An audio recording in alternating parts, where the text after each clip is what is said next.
success on the first down in the first half, but not so much in the second half. What was the issue in the first half, and what did you guys do to kind of slow them on first down? Well, you know, the great thing about the game Saturday night, there was a lot of adjustments that had to go on, number one. There was a lot of teaching moments. You know, you get into those first games, you're not really sure what you're going to see. And so I think there was a lot of growth in the game because we started out, we didn't play well, you know, at a lot of different phases, at a lot of different times, first down being one of them. So we had to go and make sure that they saw the game and saw the pictures that they were getting and adjust to what they were seeing. So, you know, the other thing that was great about the game is that they did a lot of things to put strains on defenses, just in general. So I think it was a great, you know, yesterday when we got together, it was a great learning environment to, you know, be able to adapt and adjust to things that we won't see. Like the same thing could happen this week, right? Like some things we haven't seen. They got a new offensive coordinator, so there'll be some things that we haven't seen that we have to adjust to as well. But there was a lot of great teaching moments, and we didn't play great all the time. And at times we played poorly.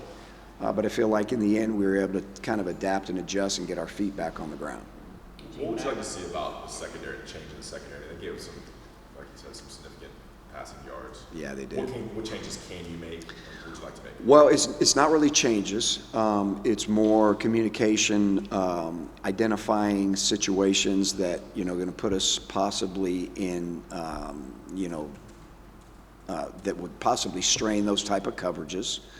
And just recognize things. I think our eyes were bad at times. I think there were some instances where we just didn't execute the coverages very well. And so those type of things were pointed out yesterday. So it's not that you go back and you change a lot. I think it's really more go back and show when we were not playing well, why. When we weren't playing pass defense great, was it one guy? Was it several guys? And I think there was a mixture of a lot of that. So again, yesterday was just a great teaching moment for a lot of guys. We were playing some young guys back there in the secondary, and it was some of their first games back there. So things were happening, and they were happening fast. But again, I think we go back to great teaching moments, and I think the way the game flowed, it was really good for us because we had to play when things weren't going well. We had to, you know, adapt and adjust to some, to some adverse situations. And so as you start new and you have new guys and you have new coaches, it's kind of the growing pains that go with it. We wished we would have played better when it comes to pass defense. But again, our job between week 1 and week 2 is to make sure that we make those changes and we make those corrections and they understand the corrections to play better defense next week. You know, with the run defense, I mean, or the guys up front in general, the run defensive numbers were good. You were just talking about the secondary. Overall up front, like what was your feeling about getting enough pressure and all those things that go into the playing up front? Well, let me say this first of all. They had a really good plan because they were getting the ball out fast. But, you know, if you just look at raw numbers, you know, we had 3 sacks. I think we had, you know, there was times where we pressured the quarterback. We were in his face, and he still got the ball off, and he threw some accurate balls. And let me say this. Let me go back. It's not all on the secondary. It's everybody, right? So it's pass rush, and then it's linebackers in coverage, and then it's DBs in coverage. So it's not an indictment on any one group. It's us all having to do it better, play it better, and it starts from the front back. So there was times when we felt like we were getting good pressure. There was times when we felt like we should have got better pressure. And so it was kind of a mixed bag, and that's why I say that it was, you know, that it was good as far as the way the game unfolded. We played okay in the run game. I expect us to play much better in the run game than we did. There are some things that we didn't do well. You can't look at those numbers and just say, wow, they played really good run defense. You know, the final numbers, you know, would suggest that it was, but there's a lot of room for improvement there. And we'll have to play way, much better this week against the run to be able to stop this run attack that we're going to face. But again, there are small victories all over the field Saturday, and we just got to keep building on it. Sticking to the run game, I mean, what challenges do Appalachian State present? I mean, they've got 2,000-yard rushers, back there in the backfield. Just what do you want to see from your front seven to improve upon this week to get over that test? Well, yeah, the front seven, if we're going to win the football game, it's got to be one with the front seven, then being able to control the ground attack. They've done a fantastic job. They got a great scheme. If you look up and down their offensive line, running backs, quarterback, it's amazing how many 5th and 6th year guys they have. So what comes with that is a ton of experience. What comes with that program, what they've done there is a lot of wins and a lot of championship expectations there. So they expect to come into these games and win. And it's not new to them. They've done it before, right? So, but it's a very talented group.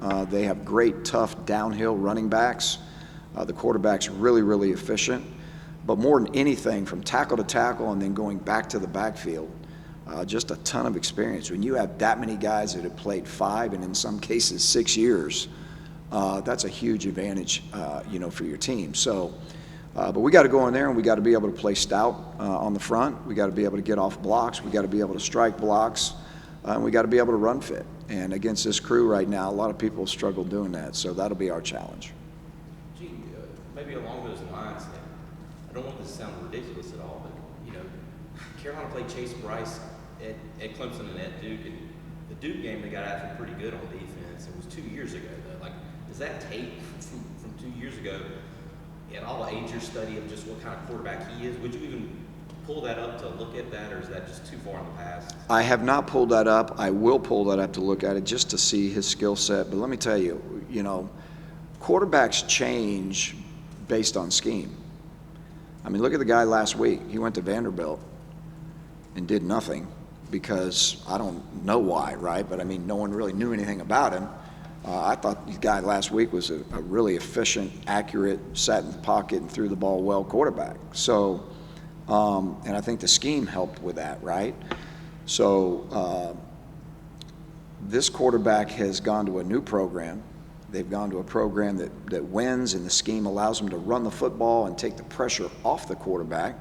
So in the play-action game, he can have some success. They are absolutely about all protection. They're going to put 7 guys back there and protect him, and they'll run a lot of 3-man routes. And when you do that, he's been really, really efficient. So don't know a lot about where he was at Clemson and Duke in terms of his production. I will go back and peek at it, but what I've seen so far, really, really, really good. In terms of preparing, you said you're going to watch where the offensive coordinator was last year. Obviously, he was at Central Michigan. Then also, do you watch Chase Bryce just last year, or do you watch him at Duke? How does that go in preparing for offense you haven't seen yet? Yeah, that's a great question. So obviously, the lion's share of what we'll do is in this scheme, what has he done? So that's what we've been focusing on right now. We'll go back and peek at Central Michigan because there'll be new concepts probably that he's going to bring in, and I don't think they'll change a lot in the run game because they've had too much success with what they do. But the pass concepts could change a little bit based on the new coordinator.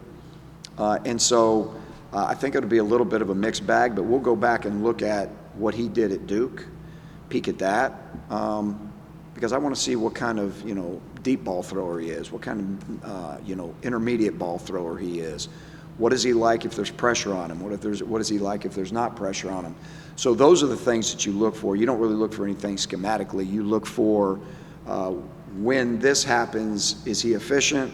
Or when this happens, is he not efficient? Meaning pressure, non-pressure, things of that nature. So that's kind of what you get out of that. Would you like about the defensive line against FAMU?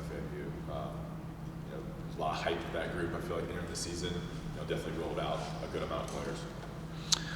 It was great because we got a lot of we built a plan on reps, like a rep count, right? With how many did we envision each guy getting, and we stuck really, really close to that because we didn't really want any of those guys playing over 40 plays in the game. So our rotation was good. I think they were productive at times. I think that There's obviously a lot of room for improvement, but I feel like when we did a 4-man rush, we pressed the pocket collapsed fast. He was getting the ball out quick. So that's why, 3 sacks was what we got, but we felt like there was some pressure back there most of the day. And I felt like they run fit well. Felt like they got off blocks, they were striking blocks, they were getting off blocks, obviously with a lot of room to improve. But again, if this defense is going to take steps moving forward, everything's got to start with the D-line, and the linebackers, the front 7. It was the first extended playing time for DeAndre Boykins. What did you like that he did, and overall, how did he grade out? I'm sorry, can you say it again? Boykins. Oh, Dre. Yeah, his first extended playing time. Yes, I was really proud of him. I was really proud of Dre Boykins. I thought I think he might have played more plays than anybody on the defense, to be honest with you. I think he played 68 total plays on defense. Really productive, was always around the football, executed what we asked him to do in our coverages, in our run fits, and when he was part of the run game. We used him with some pressure a little bit. He made a couple of negative plays in the run game, but overall very, very impressed. You go into these games and you wonder what guys are going to do when the lights come on, right? You don't know. And he was definitely he was productive. He played within the defense, and he played a lot of plays. So very, very proud of him. What about Power Eccles? Who? Power Eccles. Power Eccles I thought he was amazing. I thought he played a fantastic football game. He was all over the place. He played with amazing effort. Played amazing within the scheme, was full speed all over the field. He's the one guy that, to me, if you pick anybody that stood out in terms of production, what he meant to the defense, he was the guy that definitely jumped out to me. Gene, how would you kind of assess, Mac talked about it being your first game back in a while, and just, the flow of the play calls and, the communication from the box to the sideline. How would you kind of assess how all that went for you? It was definitely a fun night at times. At times it wasn't very fun, but no, it was good. It was good for me to get back into the flow of that. It was good for us to get the communication things going. And I'm going to be honest with you, it was really good for us at time to be strained in the game when we weren't playing well and trying to figure out the things we had to do to kind of get it back under control. Not just from, a play calling standpoint, but communication from me to the coaches on the field, getting it to the players down there. There was a lot of moving parts that happened in that game that I think will serve us well down the road. But overall, I thought it went well. And overall, I thought that the things that happened to us in the game, I think they needed to happen. I think that we needed to have those scenarios come up where there was adversity, there was times we weren't playing well, then we turn around, we create a turnover, we were able to get a couple of turnovers that turned into 14 points. So there's a lot of positives that we can bring for the game, but certainly, a good amount of negatives too that we can, that we can build on it. And I shouldn't say negatives, I'll say teaching moments that we can build from. So. And that's how we look at that. We don't look at anything. We don't look at all the stats and the numbers and all that. We just look at execution. And at times it was really good, and at times it was poor. So that's what we have to do, is go back and point out when it was poor, why it was poor, and how we move forward fixing it. Gene, we picked on you a little bit early in camp without losing your voice the one day. When you're getting back into this, you talk about calling the game for the first time in a couple of years, are you trying to pick your spots more about yelling at people? Is that something you try to do this time around? I'm not saying you should. What are you talking about now? I'm not saying you shouldn't yell at anybody, but I'm saying That's a first question. That's the first time I've been asked that. Just trying to get inside. Yes, I think picking my spots and being choosy with that would probably be accurate and wise. You can see right now my voice is okay, right? You sound great. Right, but I've had 2 days off from yelling, so tomorrow won't sound the same. Yes, we definitely we pick and choose. We coach them, right? We coach them, and we treat them all with respect, and we treat them all like men. And sometimes you have to handle constructive criticism, and, that's how we go about doing our business. And normally we tell them, don't listen to the tone, just listen to the message, But I think we do a good job with that. Do you have a chain, since you're upstairs during a game, do you have a chain of command about who has to go tell somebody something that needs to be addressed immediately? Is that, there's sort of a line of communication there that There you have to is. work through? There is, and I've got communication access to everybody, but there's kind of a chain of command on how we do it. It goes to one voice, then it goes to all the coaches, and then obviously I can speak to anybody I want on any headset if I want to speak to a particular player. But the communication process flowed pretty well. All righty. You good? Thanks, Gene. You got it, guys. Thank y'all. Thank you. Appreciate it, Gene. Yep, you too. Expected you to ask what type of tea he was drinking to keep his throat refreshed. That would have been a good That would have question. been your follow-up. It was a diplomatic.